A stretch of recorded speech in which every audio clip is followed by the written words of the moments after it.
Hello বন্ধুরা, দেখুন আমার ছাদের গাছে কত সুন্দর জবা ফুল ফুটেছে। কালারটা ভীষণ মিষ্টি, আমার তো ভীষণ ভালো লাগে। আর আরেকটা গাছে দুটো ফুটেছে, ওই গাছে ফার্স্ট কিছুদিন আগে আমি এই জবা ফুল গাছটা নিয়ে এসেছি। আর দেখুন দুটো জবা ফুল ফুটেছে হোয়াইট কালার, এটাই প্রথম ফুটলো। খুব ভালো লাগে নিজে হাতে যদি গাছ এনে গাছ লাগিয়ে ফল কিংবা ফুল পাওয়া যায়, মনটা ভীষণ ভীষণ ভালো লাগে।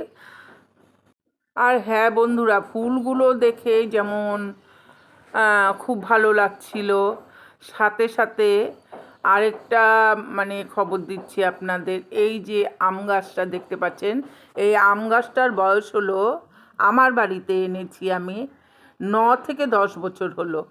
আর আপনারা ভিডিও দেখেছেন, যারা নিয়মিত আমার ভিডিও দেখেন, কত আম হতো এই গাছটায়।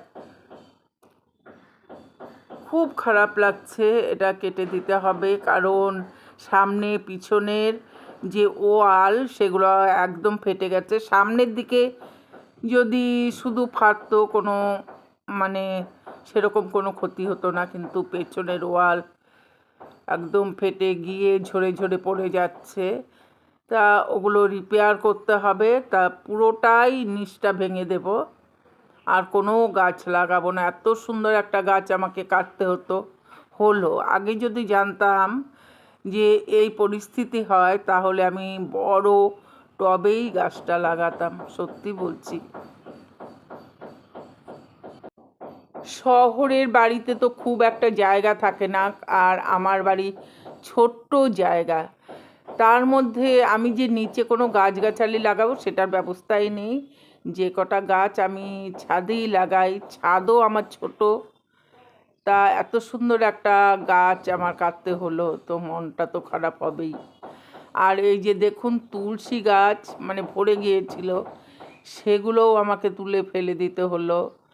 তারপর ওই যে নীলকণ্ঠ গাছ, নীলকণ্ঠ ফুলের গাছ, সেটাও ফেলে দিতে হলো তুলে। ফেলতে তো হবেই, ভাঙতে হচ্ছে সমস্ত কিছু। আর আমি ওদেরকে বলেছি যে আম গাছের যে ডালগুলো আছে ওগুলো পাতাগুলো ছেঁটে গাছটা রেখে দিতে বলছি, খড়ি হবে। আর একটা উনান আনবো, এই শীতের দিনে উপরে পিকনিক করব নাতির সাথে, সত্যি পিকনিক করব। আর এগুলো রেখে দিতে বলেছি, লাকড়ি হবে। বাড়িতে অনেক ধরনেরই কাজ করতে হবে, কারণ রিপেয়ারের কাজ ভীষণ সমস্যা। বাথরুমের কাজ করতে হবে, ঘরের ভেতরে কাজ করতে হবে, রান্নাঘরের কাজ আছে, প্রচুর ঝামেলা। প্রায় 1 মাস চলবে কাজ। এমনিতেই ভিডিও দিই না, তারপর এই ঝামেলার মধ্যে যাই না, কতটা দিতে পারবো। আর আমার সাথে সাথে কার কার মন খারাপ হচ্ছে এই আম গাছটার জন্য, যারা দেখেছেন অবশ্যই কিন্তু কমেন্ট করে জানাবেন।